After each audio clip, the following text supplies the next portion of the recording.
महानगरपालिकेच्या प्रभाग क्रमांक 86च्या प्रचार सभेसाठी या व्यासपीठावर उपस्थित असलेले आदरणीय मुरजी काका पटेल, कमलेशजी राय, जे अतिशय तरुण वयामध्ये महानगरपालिकेची निवडणूक लढवत आहेत,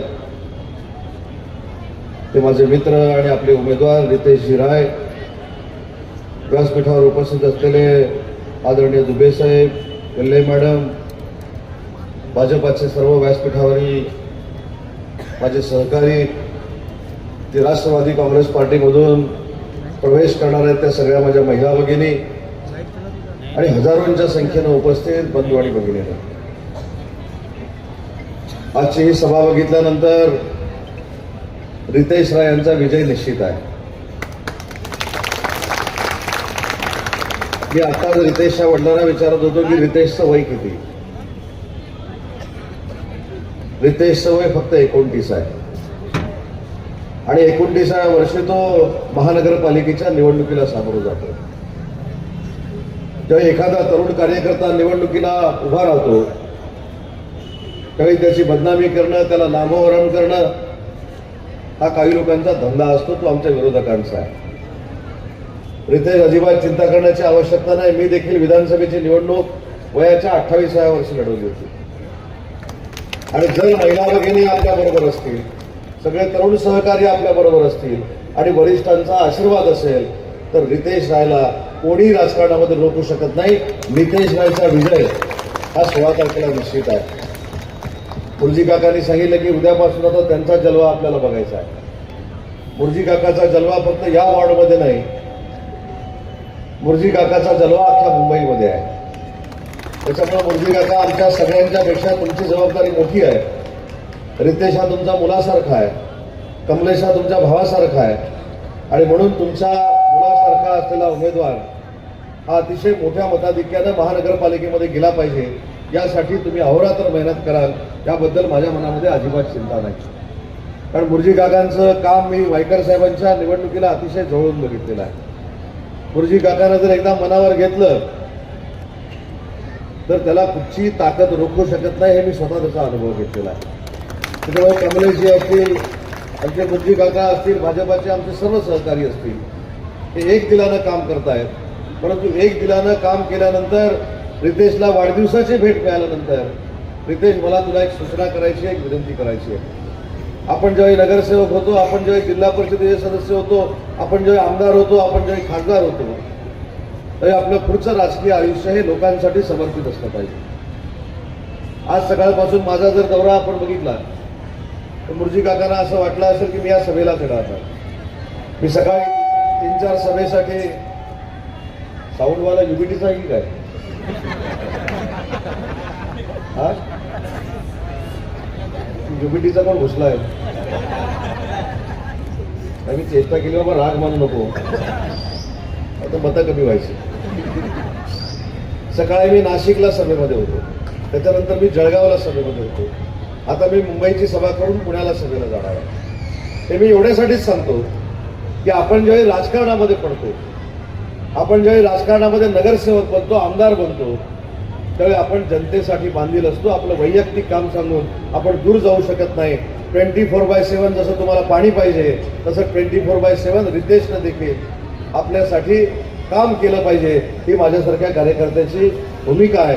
आणि तो 29व्या वर्षी इंजिनियर असताना निवडणूक लढवतो, सिव्हिल इंजिनियर आहे ना, त्याच्यामुळे बांधकाम कसं करायचं हे त्याला चांगलं माहिती आहे. कुठची वीट कुठं लावायची, कुठचा चिरा, आमच्या कोकणामध्ये त्याला चिरा म्हणतात, चिरा कुठं लावायचा आणि कुठं कमकुवत वीट लावायची आणि कुठं कमकुवत चिरा लावायचा, हे कमलेशभाईने शिकाय की नाही शिकाय, शिकाय ना.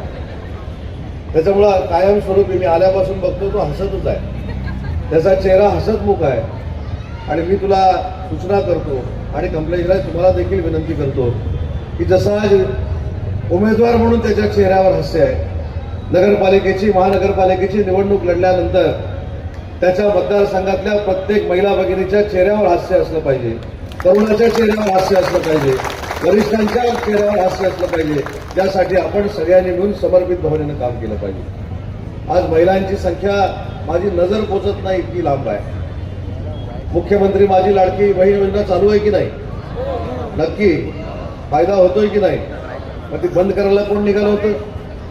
ती बंद करायला काँग्रेस, युबीटी आणि उरलेले सगळे पक्ष निघाले होते.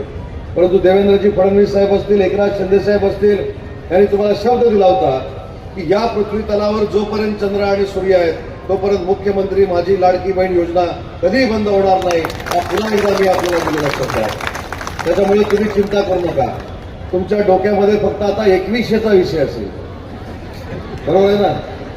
2100चं काय झालं, 2100चं काय झालं ते पण वेळ येईल तेव्हा नक्की होईल. कारण आम्ही शब्द दिलेले पाळणारे आहोत. जसं तुमचा उमेदवार शब्द दिलेला पाळणार आहे तसं आम्ही देखील सगळे मंत्री असतील, मुख्यमंत्री असतील, हे सगळे आपण शब्द दिलेले पाळणार आहोत. पाण्याचा प्रश्न, गार्डनचा प्रश्न, रस्त्यांचा प्रश्न, मुर्जी काका, हे तुम्ही आणि कमलेश रायने एकनाथ शिंदे साहेबांच्या नेतृत्वाखाली कामं करून दाखवलेली आहेत. पण समोरच्यांची परिस्थिती काय? समोरचे सभेला येऊ शकत नाही, फक्त टीव्हीवर मुलाखती चालू आहेत, बरोबर ना? आम्ही हे करणार, आम्ही ते करणार, मुंबई महाराष्ट्रापासून आम्ही तोडू देणार नाही. अरे बाबा, तोडली कुणी आणि कोण तोडणार आहे? गेली 25 वर्ष तुम्ही आम्ही हेच ऐकतोय. मुंबई महानगरपालिकेची निवडणूक आली की मुंबईला महाराष्ट्रापासून आम्ही तोडू देऊ शकणार नाही, आम्ही तोडायला देणार नाही, आम्ही असं करू, आम्ही तसं करू. पण मी तुमच्या साक्षीनं सांगतो की ज्यावेळी एखाद्या कार्यकर्त्याच्या मनामध्ये किंवा नेत्याच्या मनामध्ये महाराष्ट्रापासून मुंबई बाजूला करण्याचा थोडा जरी विचार आला तर त्याला पहिल्यांदा शिवसेना कडाडून विरोध करेल आणि रस्त्यावर उतरेल. कारण मुंबई हा महाराष्ट्राचा अविभाज्य घटक आहे, तो कोणी कधी दूर करू शकत नाही. त्याच्यामुळे हे सारखे मिळमिळीत सारखं बोलणं हे 25 वर्ष लोकांना आता कळलेलं आहे. काल मुलाखत घेताना एक महाभाग तिथं होते, माझे अतिशय जवळचे मित्र आहेत, ज्येष्ठ मित्र आहेत, अभिनेते आहेत, कलाकार आहेत, महेश मांजरेकर. ते महेश मांजरेकर असं बोलले की मला मुंबईमध्ये राहायला लाज वाटते. खरं तर ते माझ्या कोकणातले आहेत, पण त्यांचा एक स्वभाव मुर्जी काका चांगला आहे. एक 3 महिन्यापूर्वी एकनाथ शिंदे साहेबांच्या कार्यक्रमाला ते उपस्थित होते. ते एकनाथ शिंदे साहेबांना असं सांगत होते की तुमच्यासारखा नेता देशात कुठंच होऊ शकत नाही. तुम्ही जे काय केलंय त्याला तोड नाही. देशातला, महाराष्ट्रातला नेता एकमेव एकनाथ शिंदे साहेब असे आहेत की त्यांचा मी फॅन आहे. मला वाटलं खरोखरच मी फॅन आहे. त्याच्या 15-20 दिवसानंतर देवेंद्रजींच्या एका कार्यक्रमाला ते भेटले, तिथं पण तेच भाषण. ते म्हणले, देवेंद्रजी तुम्ही एवढं चांगलं काम करताय की मी तुमचा फॅन आहे. आणि काल मुलाखतीमध्ये ऐकलं की ते ह्या दोघांचे पण फॅन आहेत. म्हणजे स्वतःचं प्रोडक्शन चालण्यासाठी सर्व पक्षाला कसं पकडायचं हे जर कोणाकडनं शिकायचं असेल तर ते आमच्या कोकणातल्या महेश मांजरेकरांकडनं शिकलं पाहिजे. माझी त्यांना हात जोडून विनंती आहे. ठीक आहे, तुम्ही कोणाची मुलाखत घेतली याच्याशी माझं काही घेणं देणं नाही. तुम्ही अजूनही कोणाच्या मुलाखती घ्या, परंतु मुंबईला राहण्याची लाज वाटते हे वाक्य जे आहे ह्याच्याबद्दल तुम्ही दिलगिरी व्यक्त केली पाहिजे. कारण या मुंबईनं अनेकाला अन्नाला लावलेलं आहे, याच मुंबईनं अनेकांना सावली दिलेली आहे, याच मुंबईनं अनेकांचे मनसुबे श्रीमंत होण्याचे पूर्ण केलेले आहेत. त्या मुंबईमध्ये एखाद्याला जर राहण्याची लाज वाटत असेल तर त्याला मुंबईमध्ये राहण्याचा अधिकार आहे की नाही हे देखील मुंबईकरांनी ठरवलं पाहिजे. आणि म्हणून सभेला यायचं नाही, सभेला न येता काही गोष्टी सांगायच्या, सभेला न येता आपण काय करणार आहोत हे सांगायचं. कालच्या मुलाखतीमध्ये मी ऐकलं की त्यांनी सांगितल्यानंतर हे म्हणतायत युबीटीचे प्रमुख की मुंबईमध्ये प्रदूषण जास्त आहे. मुंबईमध्ये नक्की प्रदूषण मागच्या 25 वर्षामध्ये फोफावलेलं होतं, ते म्हणजे मुंबई महानगरपालिकेतल्या भ्रष्टाचाराचं. आणि ते बंद करण्याचं काम माननीय एकनाथ शिंदे साहेबांनी आणि देवेंद्रजींनी केलं.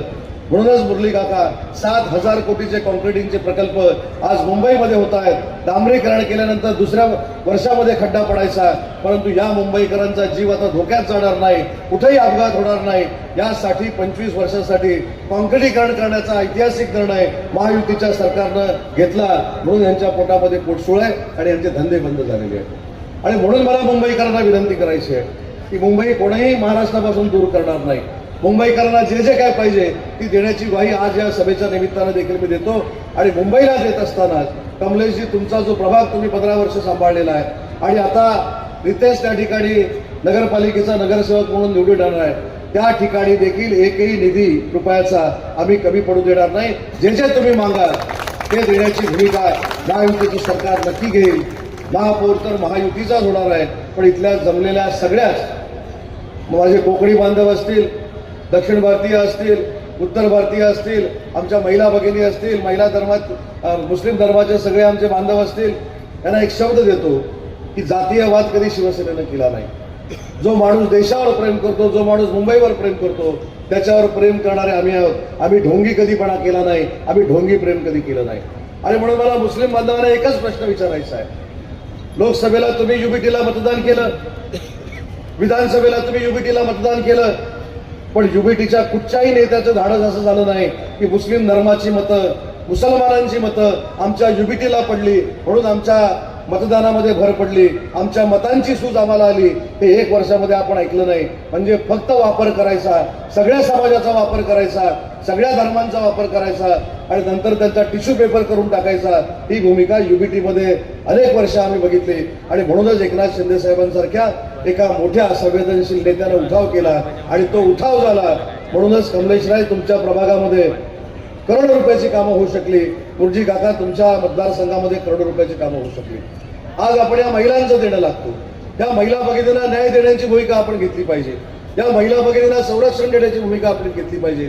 काल कोणीतरी मला सांगत होतं मुंबई पोलिसांच्या बाबतीमध्ये मी ते खोडून काढलं. आज या देशामध्ये, जगामध्ये जर सगळ्यात चांगला पोलीस फोर्स कुठचा असेल तर तो मुंबई आणि महाराष्ट्र पोलीस फोर्स आहे. त्याचा अभिमान देखील माझ्यासारख्या कार्यकर्त्याला आहे. आणि त्या पोलिसांकडनं मला खात्री आहे की माझ्या भगिनीच्या केसाला देखील धक्का लागणार नाही. ही भविष्यामध्ये महानगरपालिकेमध्ये नक्की आमचे पोलीस देखील जबाबदारी स्वीकारतील आणि एक सुरक्षित मुंबई ही तुम्हाला अनुभवायला मिळेल. काल कोणीतरी म्हणालं मुंबईचा विकासच झाला नाही. आता मला नक्की कळत नाही विकास करायचा म्हणजे काय करायचा. काका काल मी एक बॅनर बघितला, 92,000 कोटीची ठेव आम्हीच ठेवली. आम्ही कुठं नाही म्हणतो, पण कुठं ठेवली ती शोधा ना आता तुम्ही. आता ते कुठं ठेवली ते तुम्ही सांगा. मोठमोठे बॅनर लागले, 92,000 कोटीची ठेव आम्ही ठेवली. आम्ही हेच सांगतोय म्हणूनच उठाव केला. त्यांनी जे जे काय खाल्लं ते मुंबईकरांसाठी नाही, स्वतःसाठी खाल्लं. आणि आज मुंबईमध्ये त्यांनी बॅनर लावलेत. 92,000 कोटीची ठेव ठीक आहे, पण ते जनतेचे पैसे आहेत. जनतेच्या महसुलामधनं महानगरपालिकेला मिळालेले पैसे आहेत. ते जनतेसाठीच खर्च झाले पाहिजेत. ही महानगरपालिकेमध्ये भूमिका महाराष्ट्र सरकारनं घेतली आणि त्याच्यातनं 7,000 कोटीचे काँक्रिटीकरणचे प्रकल्प या ठिकाणी होत आहेत. मगाशी वायकर साहेबांनी सांगितलं एसटीपीचा प्रकार कसा असतो, त्यांनी सांगितला सीईटीपीचा तो पंप कसा असतो हे देखील त्यांनी सांगितला. पण या मुंबईच्या इतिहासामध्ये या सगळ्या कामांना जास्तीत जास्त पैसे देण्याचं काम महायुतीच्या सरकारनं केलं. आपल्या सगळ्यांना कदाचित माहिती नसेल, राज्याचा उद्योग मंत्री तर मी नक्कीच आहे, मराठी भाषेचा देखील मंत्री आहे. पण ज्यावेळी विधानसभेचं अधिवेशन असतं त्यावेळी प्रभारी नगर विकास खात्याचा मंत्री म्हणून मी विधानसभेमध्ये काम करतो. आज आपल्याला एक जबाबदारीनं गोष्ट सांगतो. मुरजी काका आहे का, मुंबईच्या कानाकोपऱ्यात तुम्ही सांगितलं पाहिजे. मुंबईला ज्यावेळी पुराचा फटका बसला कुठच्या नदीमुळे बसला, मिठी नदीमुळे बसला. नहीं ठीक है ना, लेकिन उसका काम कब शुरू हुआ? नहीं उसका नहीं 2005 का ही था. 1992 सालामध्ये त्याचं काम सुरू झालं.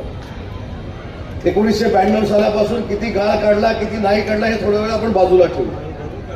पण या मिठी नदीच्या भ्रष्टाचाराच्या विरोधातली लक्षवेधी ज्यावेळी सभागृहामध्ये आली, मला त्यावेळी उत्तर देण्याची संधी मिळाली. त्यावेळी माझ्या असं लक्षात आलं की मिठी नदीचा गाळ काढण्याचं काम दिनू मोरियाच्या सख्या भावाला दिलेलं आहे. हा दिनू मोरिया कोण आहे? हा अरे काय काय ऍक्टर, पैसे खाणारा माणूस आहे. आणि मिठी नदीचा जो पूर आला, मिठी नदीला गाळ काढण्याची कामं काढण्याची आली, त्याच्यामध्ये देखील एवढी मोठी तफावत आहे. मी सगळी केस स्टडी केली. मी आज तुम्हाला खात्रीलायक सांगतो, ह्याला मुंबई महानगरपालिका कशासाठी पाहिजे तर मिठी नदीमध्ये झालेला भ्रष्टाचार त्याच्यावर त्यांना पडदा टाकायचा आहे. कोस्टल रोडसाठी घेतलेले पैसे त्याच्यावर त्यांना पडदा टाकायचा आहे. पण ज्यावेळी मुंबई महानगरपालिका महायुतीच्या ताब्यामध्ये येईल, अजून अनेक भ्रष्टाचार याच्यातनं बाहेर पडणार आहेत आणि कोण किती पाण्यात आहे हे मुंबईकरांना देखील कळणार आहे. आणि म्हणून माझी हात जोडून विनंती आहे, ज्या सरकारनं कोस्टल वे केला, ज्या सरकारनं अटल सेतू केला, ज्या सरकारनं नवी मुंबईचं एअरपोर्ट केलं, मुंबईकरांचं जीवन सुखकर करण्याचा प्रयत्न केला. आताच कमलेश रायनी सांगितलं, मी साहेबांच्या वतीनं आपल्याला शब्द देतो, एकनाथ शिंदे साहेबांच्या वतीनं, की भविष्याच्या 2 वर्षामध्ये एकही SRAचा प्रश्न या परिसरामध्ये आम्ही शिल्लक ठेवणार नाही.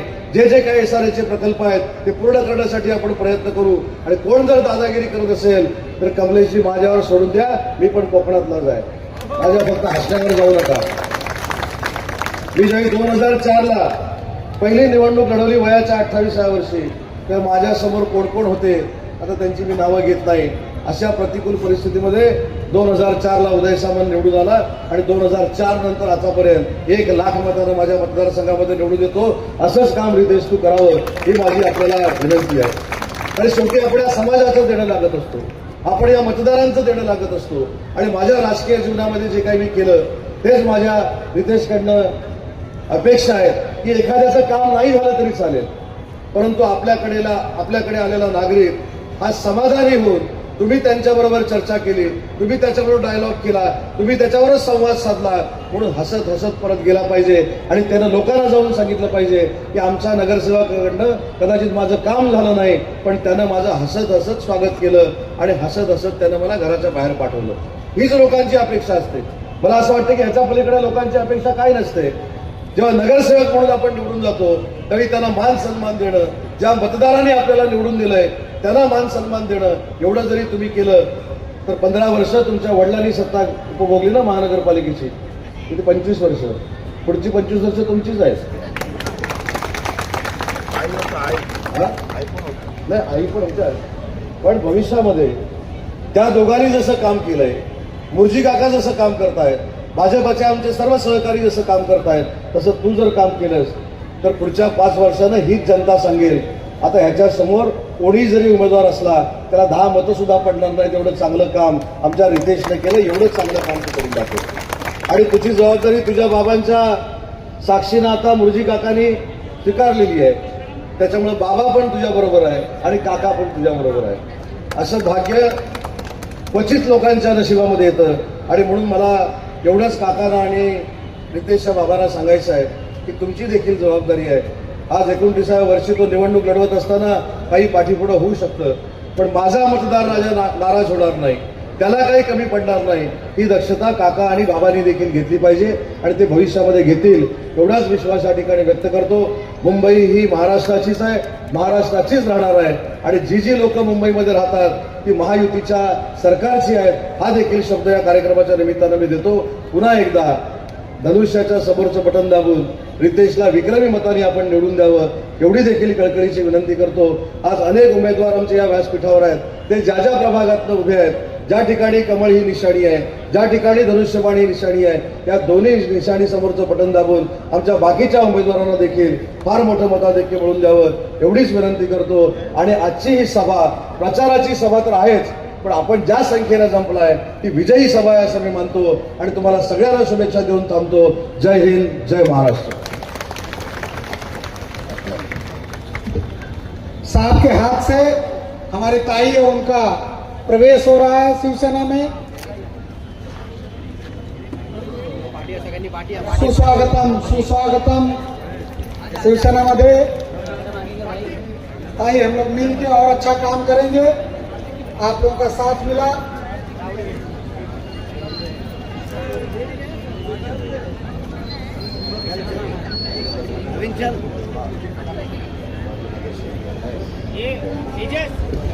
हॅलो, माझ्या वेंगुर्ल्याचे सुपुत्र उदयजी सावंत साहेब माझ्या सातबाग नगरीमध्ये आलेले आहेत, त्यांचं मी मनापासून स्वागत करतो आणि माझा भगवानरी ग्रुप त्यांचा सत्कार करतील.